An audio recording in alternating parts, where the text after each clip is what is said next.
Most Excel users waste time clicking through menus. But do you know you can open data validation instantly with alternate plus V and V? This one shortcut can save you hours if you build templates or clean data.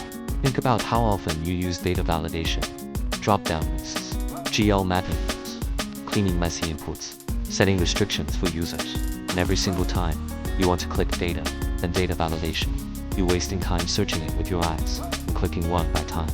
That's 3 to 4 clicks, repeated hundreds of times across a full build. But watch this. Instead of clicking anything, I just press alternate plus A, then V, and instantly, data validation pops up.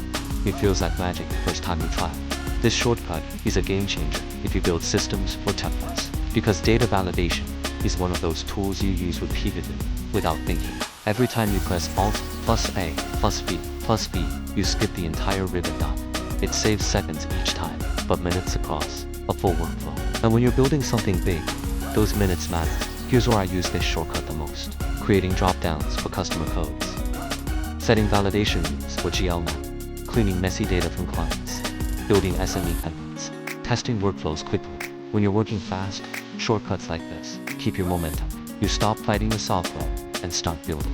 And honestly, shortcuts are just one part of working efficiently. The real-time savings come from having a clean workflow and automated reporting. If you like tips that save time, you'll love my SME accounting guide demo. It helps SMEs close month-end up to 3 days faster with cleaner workflows and automation. Tap the link to get the full demo, plus a free efficiency audit.